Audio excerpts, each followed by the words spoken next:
사무엘상 3장 1절에서 21절까지 말씀 천천히 함께 봉독합니다. 아이 사무엘이 엘리 앞에서 여호와를 섬길 때에는 여호와의 말씀이 희귀하여 이상이 흔히 보이지 않았더라.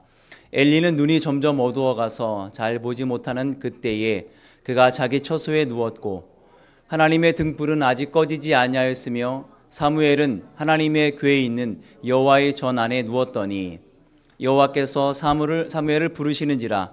그가 대답하되 내가 여기 있나이다 하고 엘리에게로 달려가서 이르되 당신이 나를 부르셨기로 내가 여기 있나이다 하니 그가 이르되 나는 부르지 아니하였으니 다시 누우라 하는지라. 그가 가서 누웠더니 여호와께서 다시 사무엘을 부르시는지라. 사무엘이 일어나 엘리에게로 가서 이르되 당신이 나를 부르셨기로 내가 여기 있나이다 하니 그가 대답하되 내 아들아 내가 부르지 아니하였으니 다시 누우라 하니라. 사무엘이 아직 여호와를 알지 못하고 여호와의 말씀도 아직 그에게 나타나지 아니한 때라. 여호와께서 세 번째 사무엘을 부르시는지라. 그가 일어나 엘리에게로 가서 이르되 당신이 나를 부르셨기로 내가 여기 있나이다 하니 엘리가 여호와께서 이 아이를 부르신 줄을 깨닫고 엘리가 사무엘에게 이르되 가서 누웠다가 그가 너를 부르시거든 내가 말하기를 여호와여 말씀하옵소서 주의 종이 듣겠나이다 하라 하니 이에 사무엘이 가서 자기 처소에 누우니라. 여호와께서 임하여 서서 전과 같이 사무엘아 사무엘아 부르시는지라. 사무엘이 이르되 말씀하옵소서 주의 종이 듣겠나이다 하니 여호와께서 사무엘에게 이르시되 보라 내가 이스라엘 중에 한 일을 행하리니 그것을 듣는 자마다 두 귀가 울리리라. 내가 엘리의 집에 대하여 말한 것을 처음부터 끝까지 그날에 그에게 다 이루리라. 내가 그의 집을 영원토록 심판하겠다고 그에게 말한 것은 그가 아는 죄악 때문이니 이는 그가 자기의 아들들이 저주를 자청하되 금하지 아니하였음이니라. 그러므로 내가 엘리의 집에 대하여 맹세하기를 엘리 집의 죄악은 제물로나 예물로나 영원히 속죄함을 받지 못하리라 하였노라 하셨더라. 사무엘이 아침까지 누웠다가 여호와의 집의 문을 열었으나 그 이상을 엘리에게 알게 하기를 두려워하더니 엘리가 사무엘을 불러 이르되 내 아들 사무엘아 하니 그가 대답하되 내가 여기 있나이다 하니 그가 이르되 내게 무엇을 말씀하셨느냐. 청하노니 내게 숨기지 말라. 내게 말씀하신 모든 것을 하나라도 숨기면 하나님이 내게 벌을 내리시고 또 내리시기를 원하노라 하는지라. 사무엘이 그것을 그에게 자세히 말하고 조금도 숨기지 아니하니 그가 이르되 이는 여호와시니 선하신 대로 하실 것이니라 하니라. 사무엘이 자라매 여호와께서 그와 함께 계셔서 그의 말이 하나도 땅에 떨어지지 않게 하시니 단에서부터 브엘세바까지의 온 이스라엘이 사무엘은 여호와의 선지자로 세우심을 입은 줄을 알았더라. 여호와께서 실로에서 다시 나타나시되 여호와께서 실로에서 여호와의 말씀으로 사무엘에게 자기를 나타내시니라. 아멘. 이렇게 말씀 읽었습니다. 오늘 하나님의 음성을 듣는 삶 네 번째 순종편입니다. 그 전에 무엇을 했는지 또 드라마 살펴보듯이 한번 볼까요? 하나님의 음성을 듣는 삶 경건편에서는 에스라 이야기했어요. 그죠? 말씀을 가르치고 준행하고 연구하고 준행하고 가르쳤는데 준행하는 일이 필요하다. 그렇게 사는 사람이 필요한데 하나님께서는 우리가 이 시대를 올바른 방향으로 이끌어가게 하는 에스라가처럼 사용하기를 원하신다. 경건이란 보이지 않는 하나님의 성품, 인격, 마음이 나를 통해 보여지는 것이다 얘기했어요. 그래서 다음요. 두 번째는 우리 삼분법 영, 혼, 육으로 나누는데 영이 하나님과 교제하는 부분이기 때문에 말씀이 풍성해야 된다라고 얘기했죠. 말씀이 풍성했을 때 주는 유익은 그 다음이요. 네, 말씀에 풍성히 거할 때 지혜가 있어 영향력 있는 삶을 살게 되고 감사와 찬양이 넘치는 삶을 살고 예수 이름을 높이는 삶을 산다. 그래서 말씀에 풍성히 거해야 되는데 복이 뭐냐면 묵상은 하나님의 무언가 마음에 무언가 새기는 일. 그렇죠? 말씀이 내 안에 들어와 더 풍성한 생명이 되는 과정. 하나님과 친밀을 갖는 시간이다. 이렇게 말씀을 드렸어요. 다음이요. 그래서 묵상편에서는 묵상한 자에게 주시는 하나님의 결과화해서 시편 1편 말씀드렸잖아요. 복 있는 사람은, 이게 복이 넘치는 기쁨이라는 표현이 했어요. 그죠? 다른 복과는 다른 단어. 열매가 있는 삶, 잎이 마르지 않는 삶, 형통한 삶을 살게 된다. 이렇게 말씀했습니다. 하나님의 음성을 듣는 삶, 이유편에서는 음성을 듣는 것은 방법이 아니라 삶이다. 즉 관계다. 이 얘기를 드렸어요. 두 가지 큰 전제 조건이 있습니다. 하나님은 말씀하시는 분이시다. 그렇죠?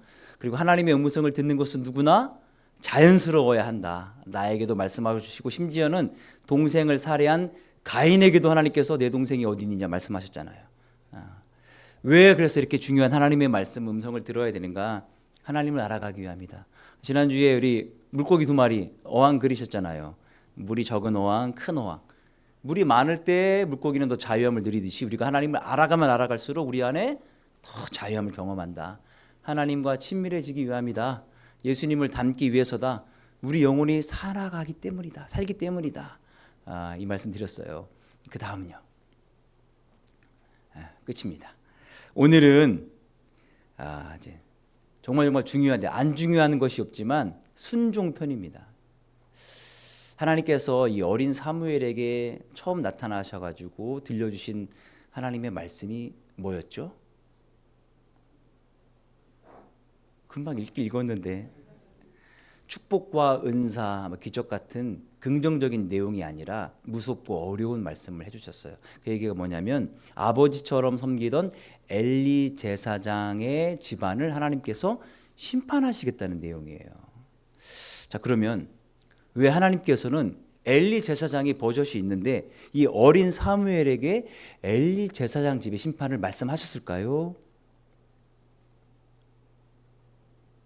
말씀에 다 있지만 사실은 사무엘상 2장에 이미 엘리 제사장에게 말씀하세요. 네 아들 홈리와 비느하스가 이렇게 패역하니까 가만히 있으면 심판하시겠다 했는데, 엘리 제사장이 그 말을 안 들었죠. 순종하지 않았죠. 그래서 하나님은 말씀을 듣고 순종할 줄 아는 이 어린 사무엘에게 다시 말씀하십니다. 누가 더 하나님의 말씀을 잘 들을 수 있는가? 누구예요? 순종하는 사람입니다. 순종하는 사람.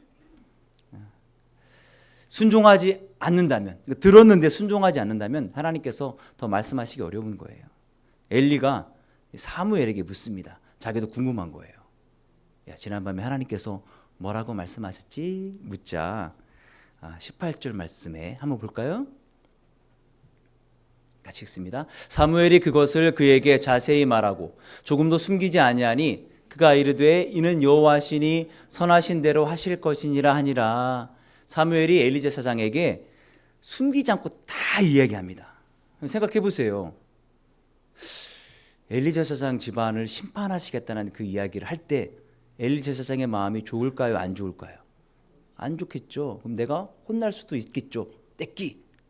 이런 어떤 불편함을 감수하더라도 하나님께서 말씀하신 것은 다 말하겠다라는 것이 바로 사무엘의 모습, 태도예요. 듣는 자로 머무는 것이 아니라 순종의 자리까지 나아갈 수 있는 사람이었던 거예요.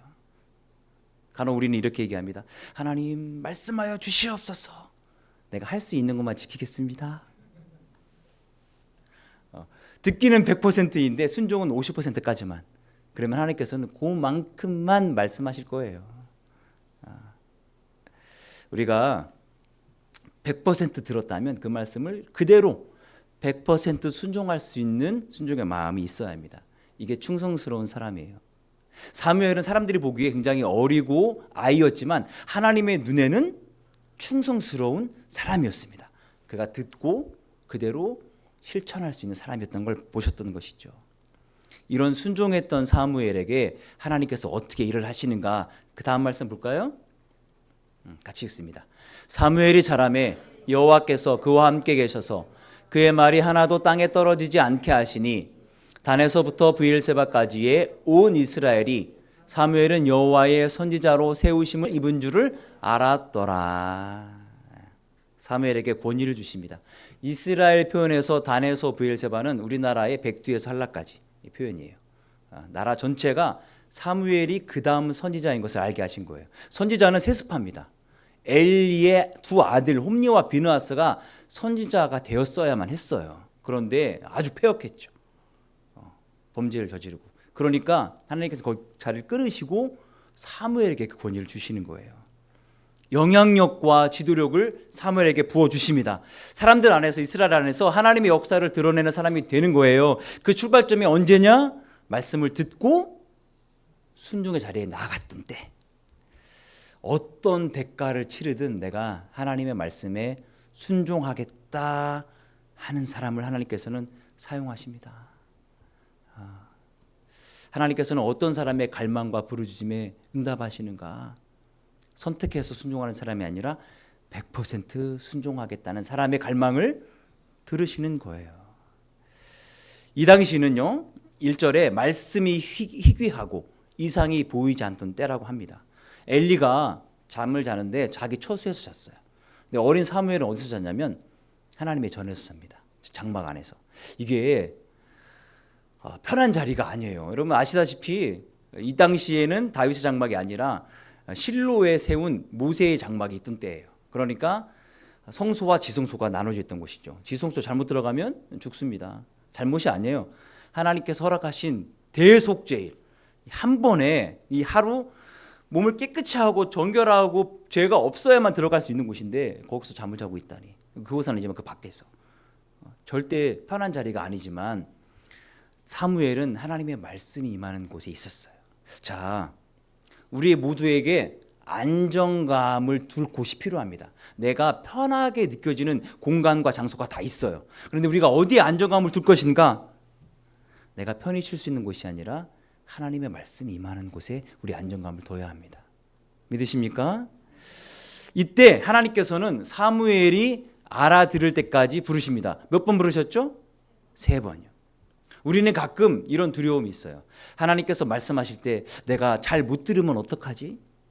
내가 실수하면 어떡하지? 라는 두려움이 있는데 하나님께서는 우리가 알아들을 때까지 부르셔요. 이게 우리의 소망입니다. 두려워하지 마십시오. 하나님께 순종하려고 마음먹은 자들, 충성스러운 사람들에게는 하나님께서 더 말씀하세요. 엘리는 안타깝게도 순종하지 않았습니다. 사무엘은 엘리에게 숨기지 않고 세세히 다 말했죠. 숨김없이 말하는 자가 하나님의 음성을 듣는 자의 태도입니다. 순종하는 삶은 듣는 자로 머무는 자가 아니라 말씀 따라 행하는 자. 에스라가 말씀을 연구하고 준행하고 가르쳤죠. 준행할 수 있는 자가 바로 순종하는 사람이에요. 그래서 그런 사무엘에게 하나님께서는 지도력과 영향력을 부어 주십니다. 자, 마태복음 2장 말씀을 좀 볼까요? 12절까지 한번 읽어보겠습니다. 시작. 헤로드 왕 때에 예수께서 유대 베들레헴에서 나시매 동방으로부터 박사들이 예루살렘에 이르러 말하되 유대인의 왕으로 나신 이가 어디 계시냐? 우리가 동방에서 그의 별을 보고 그에게 경배하러 왔노라 하니 헤롯 왕과 온 예루살렘이 듣고 소동한지라. 왕이 모든 대제사장과 백성의 서기관들을 모아 그리스도가 어디서 나겠느냐 물으니 이르되 유대 베들레헴이 오니 이는 선지자로 이렇게 기록된 바 또 유대 땅 베들레헴아 너는 유대 고을 중에서 가장 작지 아니하도다. 내게서 한 다스린 자가 나와서 내 백성 이스라엘의 목자가 되리라 하였음이니이다. 안 나와요? 장로님 요거 제가 쭉 읽어볼게요. 7절.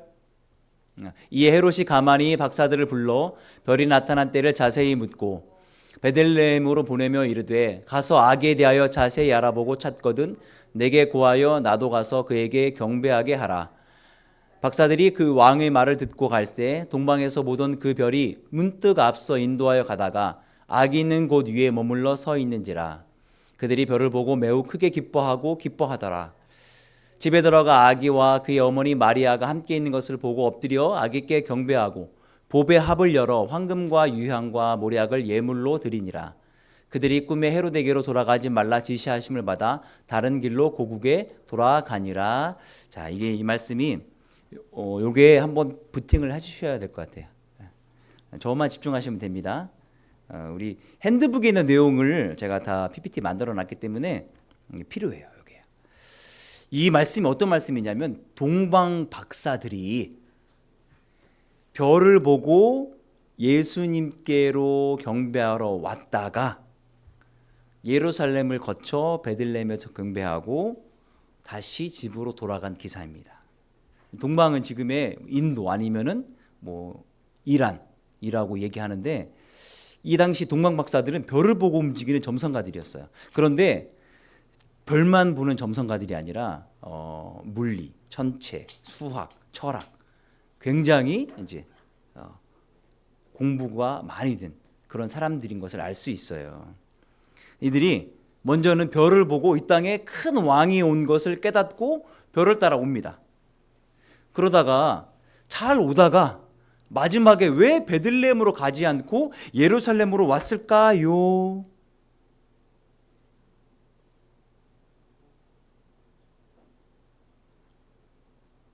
내비게이션에 뭔가 문제가 생겼나? 왜 잘 오다가 베들레헴으로 안 가고 예루살렘으로 왔는가? 첫 번째는 별을 놓쳤기 때문입니다. 별을 놓쳤어요. 그러니까 이들이 추측하는 거예요. 가만히 있자. 왕이 태어났으면은 왕자잖아요.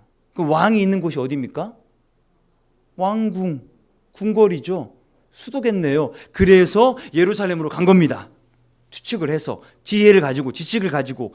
그래서 2장 2절에 유대인의 왕으로 나시니가 어디 계시냐? 동방에서 우리가 그의 별을 보고 그에게 경배하러 왔다라고 헤롯 왕께 말합니다. 그러자 이 소식을 들은 헤롯 왕과 예루살렘 전체가 발칵 뒤집힙니다. 왕이 있는데 왕이 태어나면 뭡니까? 우리 표현으로 영모 아닙니까? 영모. 내가 왕인데 왕이 또 있어? 그러자 박사들의 말을 들은 헤롯이 이 당시 서기관들과 대제사장들을 소집합니다. 그래서 하나님의 말씀에 그리스도가 어디서 나는지 한번 찾아봐라 물어요. 헤롯이 하나님을 믿는 사람일까 믿지 않는 사람일까요? 안 믿는 사람입니다. 그런데 그가 하나님의 음성을 어디서 들어야 되는지를 정확히 알고 있었어요. 기록된 말씀을 통해 하나님의 음성을 들어야 되는지를 알고 있었단 말이에요. 그래서 이 서기관들과 바리새인들이 연구해 보니 미가서 5장 2절 말씀에 이게 예언되어 있는 거예요. 아까 그 말씀에 있었는데요. 베들레헴 에브라다야 너는 유다 족속 중에 가장 작을지라도 이스라엘을 다스릴 자가 내게서 내게로 나올 것이라를 통해서 베들레헴에서 예수님 메시아가 태어나는구나를 알게 돼요. 그래가지고 심지어 이 동방 박사들의 경로를 교정해 줍니다. 박사님들 여기서 이러시면 안 되고요. 베들레헴으로 가세요. 안내해 줘요. 그러자 이 박사들이 그렇군요 하고서는 베들레헴으로 가던 길에 잃어버렸던 별을 찾습니다. 오, 반갑잖아요. 굉장히 기뻐해요. 우리가 하나님의 말씀 음성을 듣고 따라가다가 실수할 때가 있어요. 놓칠 때가 있어요. 그리고 나서 다시 발견할 때가 있는데 그때 오는 즐거움이 대단합니다. 동방 박사가 그렇게 경험했던 거예요. 그리고 나서 예수님께 경배하고 선물도 드리고 꿈에 헤롯에게로 돌아가지 말라라는 하나님의 직접적인 지시를 듣고 다른 길을 통해서 고향으로 돌아갑니다. 이게 이제 오늘 우리가 읽은 내용이에요. 자, 이 내용을 통해서 우리 교훈을 얻을 것은 동방 박사들이 어떻게 하나님의 음성을 듣고 행했는가예요. 하나님이 처음에 동방 박사들에게 무엇을 통해 말씀하셨냐면은 별을 사용하셨습니다. 별을요. 하나님께서는 대자연을 사용하시는 분이세요. 이들이 잘 따라오다가 마지막 순간에 실수해요. 그리고 나서 그들이 선택했던 것은 뭐냐면 이들은 똑똑한 사람들이잖아요. 자신들이 현재 갖고 있는 경험으로 말미암아 추측을 하는 거예요. 자신들의 생각이 앞서가다 보니 추측을 해서 결정적으로 하나님의 뜻을 왜곡하게 됩니다. 하지만 감사하게도 기록된 말씀을 통해 경로가 수정이 되고 올바른 길로 가게 됩니다. 다시 만나서 인도함을 받게 됩니다. 이 동방 박사들이 아기 예수를 만났을 때에 깨달은 게 많을 거예요. 아, 우리가 크게 실수했구나. 착각했구나. 왜냐하면 별을 따라 끝까지 못 간 거. 왕이 난 곳이 예루살렘이 아니라 베들레헴이네 라는 것. 아, 그리스도는 유대인만의 왕이 아니라 온 세상의 왕이시구나. 또 한 가지, 우리 실수했지만 하나님께서 다시 말씀을 통해 말씀하심으로 교정하시고 끝까지 우리의 과정을 인도하셨구나. 그리고 꿈을 통해서도 이들에게 말씀하시잖아요. 이때 꿈을 통해 말씀하신 것은 아주 구체적입니다. 어떻게 하라까지 지시를 받는 거예요. 그런데요, 헤롯과 대제사장들, 서기관들은 어땠을까요? 그들은 얼떨결에 이 동방 박사들 때문에 말씀을 뒤져보다가 하나님의 음성을 알게 돼요. 기록된 말씀 성경 속에서 그리스도가 어떻게 났는지를 정확히 알게 됩니다. 심지어 그들은 어떻게 하나님의 음성을 들어야 할지도 알고 있었어요. 어떻게요? 기록된 말씀을 통해서. 그리고 예수님께서 베들레헴에서 나실 거라는 것을 정확히 찾아냅니다. 미가서 5장 2절 말씀을 통해서. 그러나 헤롯은 하나님의 음성을 듣고도 순종할 마음이 없었습니다. 애초부터 순종할 마음이 없었던 거예요. 오히려 거역하고 더 강팍하게 갑니다. 이게 하나님의 음성을 듣는 자의 반응 중에 가장 악한 반응이에요. 정반대로 행하니까요.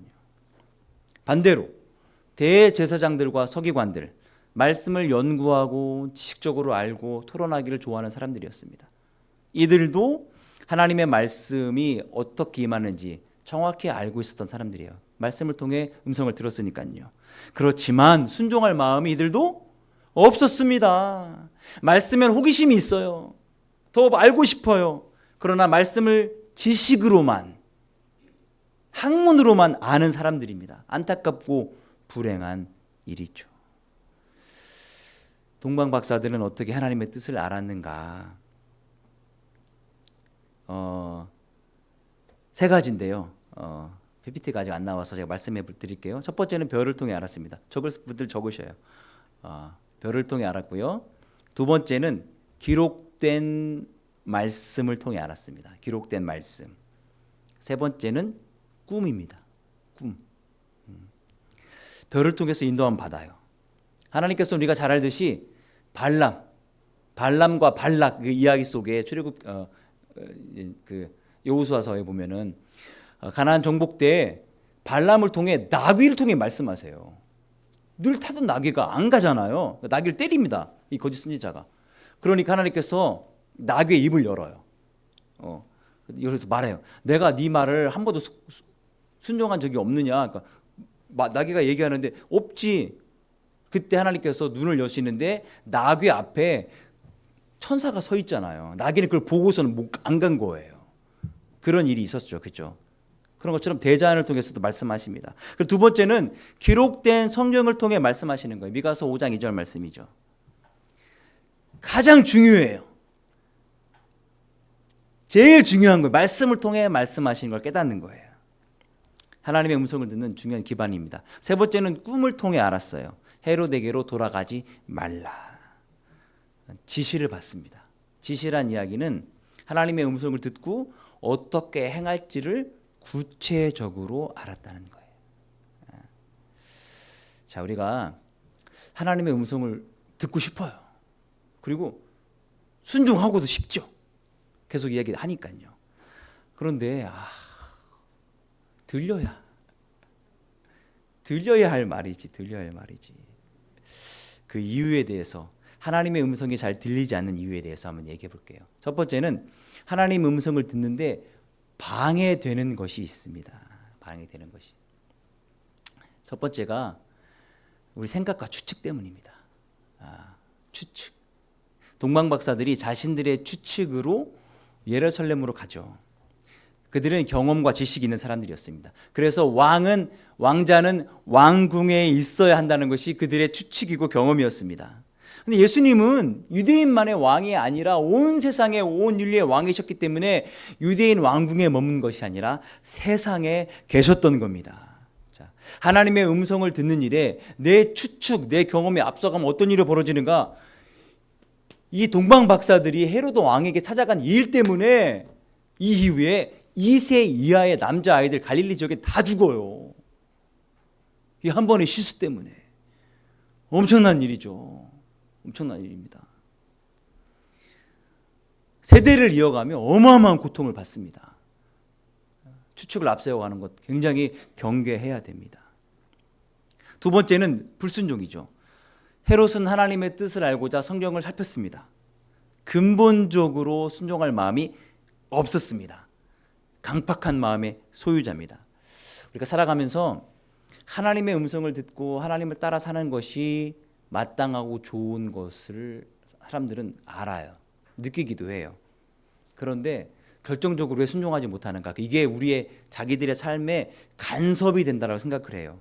사람들은 세상의 명예, 권력, 지위, 돈 이것들과 영혼의 것을 바꾸는 안타까운 사람들이잖아요. 자신들이 원하는 대로 살고 싶어 하는데 이게 예수님 믿는 것이 내가 원하는 대로 살지 못하게 만드는 방해물로 여기는 거예요.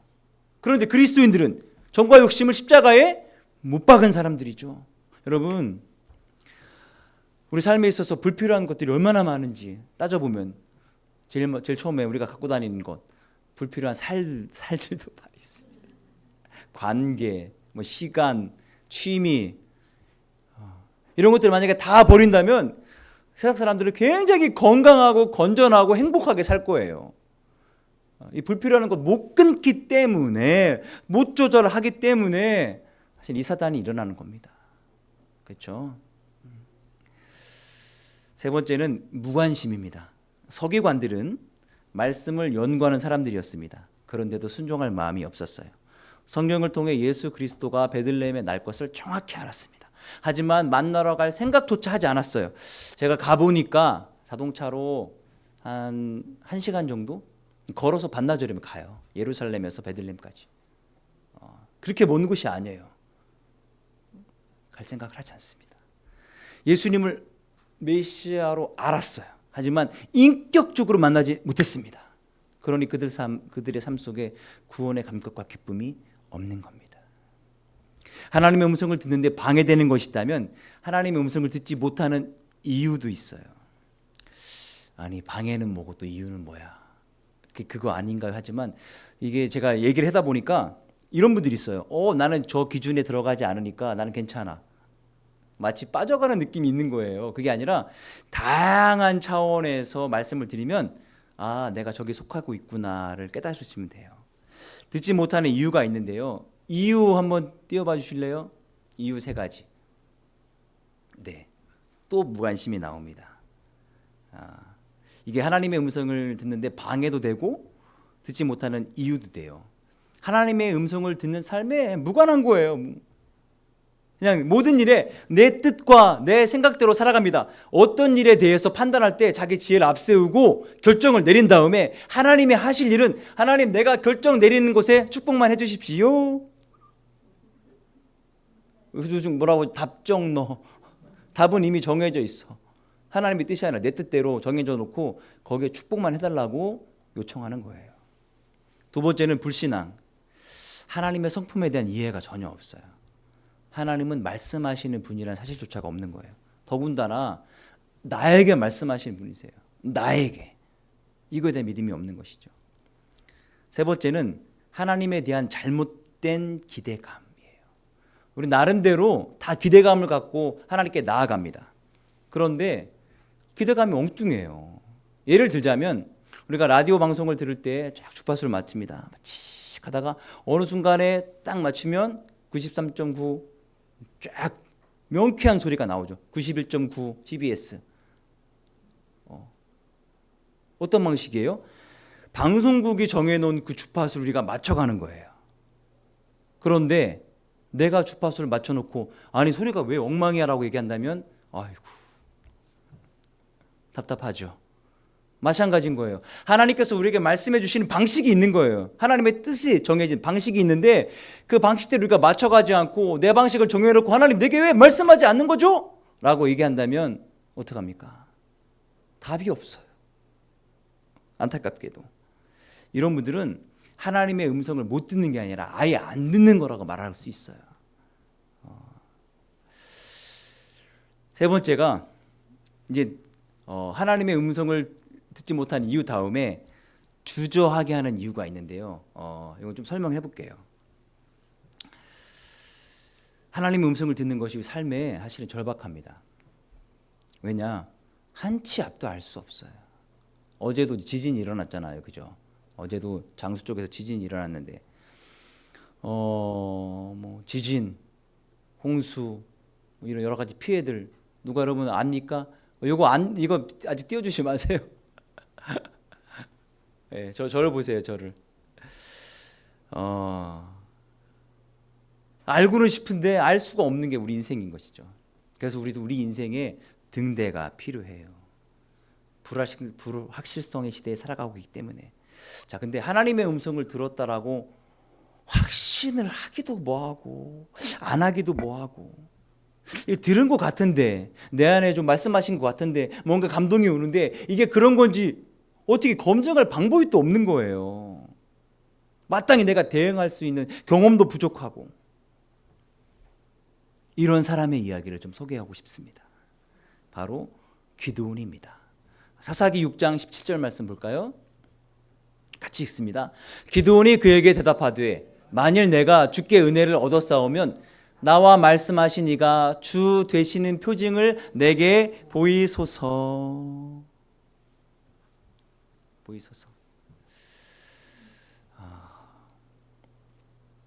기드온이 왜 이런 말을 했냐면요, 내가 생각하는 내 모습과 하나님이 생각하시는 기드온의 모습이 너무 달랐던 거예요. 우리가 잘 알듯이 기드온은 좀 소심하고 겁도 많잖아요. 그래서 타작을 할 때 미디안 족속이 늘 뺏어가니까 요걸 안 뺏기기 위해 포도즙을 짜는 틀에서 타작을 합니다. 제가 가서 봤는데 포도즙을 짜는 틀이 그냥 틀이 아니라 큰 공간이에요. 방 같아요. 높아요. 이 정도. 거기다가 포도를 다 넣고 사람들이 가서 집 밟습니다. 그럼 밑에 구멍이 있잖아요. 거기에 포도즙이 쭉 나와요. 앉으면 안 보여요. 사람이요. 마치 뒤에 부스처럼 말이죠. 그 안에서 몰래 타작한 거예요. 이런 사람이 바로 기드온이었습니다. 그리고 그가 하나님께 자기 자신을 소개할 때 했던 내용들을 좀 볼까요? 6장 15절 말씀 같이 읽습니다. 그러나 기드온이 그에게 대답하되 오 주여 내가 무엇으로 이스라엘을 구원하리이까? 보소서 나의 집은 므낫세 중에 극히 약하고 나는 내 아버지 집에서 가장 작은 자니이다 하니. 저는요 우리 가문도 약하고요 심지어 우리 아버지 집에서 다른 형제들보다 제일 연약하고 빈약하고 힘도 없어요. 그렇게 소개하는 겁니다. 그런데 하나님께서는 이 기드온에게 뭐라고 부르시는가? 12절 말씀이요. 시작. 여호와의 사자가 기드온에게 나타나 이르되 큰 용사여 여호와께서 너와 함께 계시도다 하매.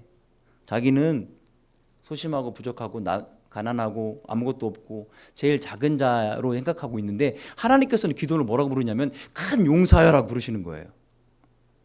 하나님 저 아니죠? 실수하신 거 아닌가요? 너 맞아. 나 아니에요. 너 맞다니까.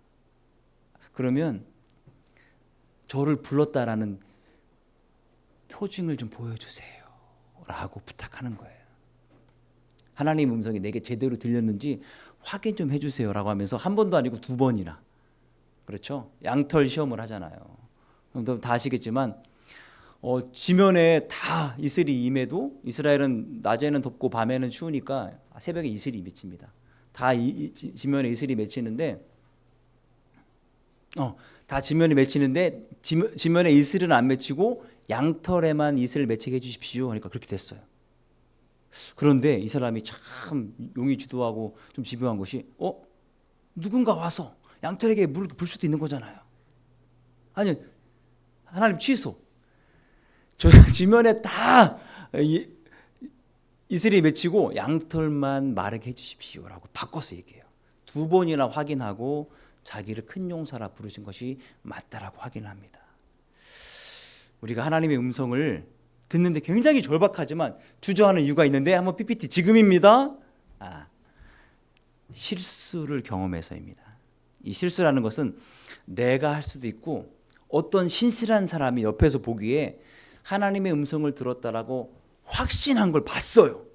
그런데 그게 아니었던 걸 내가 본 거예요. 내가 경험할 수 있어요. 이럴 때는 어떤 일이 벌어지냐면 신앙생활이 냉소주의로 빠집니다. 그러면 그렇지, 안 돼. 하나님 떠나진 않아요. 출석은 해요. 하지만 성령의 능력을 잃어버려요. 기계적인 신앙생활만 하게 됩니다. 그리고 내가 당한 일을 바탕으로 어떻게 판단하냐면 철저히 내 일은 내가 해결해야 되는구나 이 생각하는 거예요. 한번 뒤인 게 있기 때문에. 두 번째는 리더의 불완전함 때문입니다. 우리 교회 사회도 많이 있어요. 하나님의 음성을 들었다, 특별한 은사가 있다라는 사람들에게 교회 전체가, 집단 전체가 막 휘둘리는 걸 너무 많이 본 거예요. 그래서 저렇게 말하는 리더들을 따라가면 안 된다라는 은연의 생각들이 우리 안에 있는 것이죠. 이 종교의 독재자들이라고 할 수 있어요. 가면을 쓰고 사람들 좌지우지하는 것이죠. 근데 이게 저 사람이 들었는데 저 들은 것을 검증할 방법이 없는 거예요. 경험도 부족하고 또 나에게도 하나님께서 확신을 주셨는데 이걸 검증할 방법이라든지 원칙들이라든지 대놓고 할 수 있는 것이 마땅치 않으니 주저하게 되는 것입니다. 세 번째는 성장하지 못해서 그래요. 이게 하나님과의 관계의 성장입니다. 하나님 우리 아버지시고 우리는 자녀입니다. 그러니까 일방적으로 이렇게 해라고 하는 것에 이 비인격적인 명령에 무조건 따르는 자가 아니라 하나님과 우리는 대화하는 관계인 거예요. 아버지와 자녀의 관계이잖아요. 물론 비인격적인 아버지들도 계십니다. 그런데 요즘 그렇지 않잖아요. 여러분 전화기와 무전기의 차이점을 아셔요? 잘 모르시죠? 저는 이제 무선설비 기사 또 공부했기 때문에 전화기는 온전한 양방향 통신이 가능합니다. 서로가 서로 대화하다가 맞물리잖아요. 서로 막 얘기하다 보니까. 근데 무전기는요, 사용해 보시면 알 텐데 일단은 송신자가 있고 수신자가 있다면 제가 우리 현기 형제님에게 내가 제 이야기를 할 때는 버튼을 눌러야 됩니다. 딱 누르고서는 알아, 오바 나와라 쭉 얘기하고 하면은 수신자가 다 자기 걸 누르고 알았다 오바 해야 내가 들리는 거예요. 동시에 같이 절대 얘기할 수가 없어요. 진정한 양방향 통신이 아니에요. 우리는 하나님과 진정한 양방향 대화를 하는 존재예요. 명령하고 지시를 받는 존재가 아니라 대화하고 교제하는 이런 관계까지 성장을 해야 돼요. 그래서 우리가 하나님의 음성을 듣는 법이 아니라 하나님의 음성을 듣는 삶이라고 주제를 정하는 것이죠. 삶에서 이 관계가 이루어져야 돼요.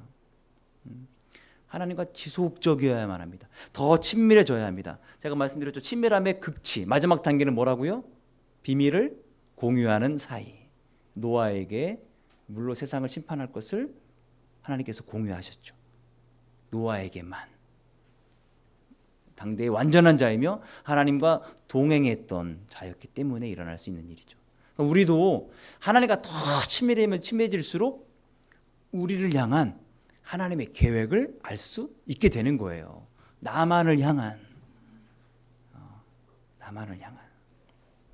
그러면 내게 말씀하시는지 어떻게 확신할 수 있는가? 여러분, 답은 경험으로 배운다예요. 경험으로 배운다. 제가 지난주에도 놀이터에서 아이들이 막 놀다가 한 아이가 엎어져 울잖아요. 그럼 누가 달려간다고요? 엄마가. 엄마는 어떻게 내 아이가 울고 있는지 아냐? 묻는다면 그냥 많이 들어서 아는 거예요. 내 자녀이니까 아는 거예요. 심지어 그 울음이 배고픈 울음인지 싸서 불만족스러워서 우는 울음인지 또 졸린 울음인지도 다 알아요. 경험을 통해 아는 거예요. 우리가 내게 주신 하나님의 이 말씀이 여호와는 나의 목자시니 너에게 부족함이 없으리로다. 이 시편 23편 말씀을 그렇게 많이 읽었는데 오늘 나에게 이 객관적인 말씀이 주관적으로 나에게 임할 때 이게 나에게 주신 음성인지를 어떻게 확신하는가? 하나님과의 친밀한 경험 속에 알아갈 수 있는 거예요. 그래서 끊임없이 하나님께 나아가는 거예요. 물론 이 묵상하는 것이 그 방법 중에 다양한 방법 중에 약간 일편적인 거예요. 하지만 제가 늘 말씀하지만 제일 가성비가 있다. 제일 쉽다. 제일 효과적이다. 그래서 우리가 하나님의 음성을 듣는 방법, 삶을 통해 묵상을 선택하는 것이죠. 묵상을. 우리는 하나님의 음성을 듣는 문제를 넘어서 내 자신보다 더 큰 삶, 하나님 나라의 삶으로 가야 합니다. 자, 마무리 지을게요. 하나님의 음성을 듣는데 방해되는 것, 하나님의 음성을 듣지 못하는 이유, 음성 듣기에 절박했던 이유 많이 돌아봤지만 이것들보다 진짜 중요한 건 앞서 얘기했던 말씀을 듣고 순종하는 자예요. 순종하려는 자에게 하나님은 더 말씀하십니다. 여러분, 말씀을 듣는 자리에 만족하지 마시고 내일 다 했다 마쳤다가 아니라 이제는 그 하신 말씀을 그대로 순종하는 자리까지 나아가십시오.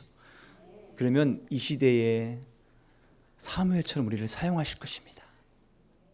찬양하고 함께 기도하겠습니다.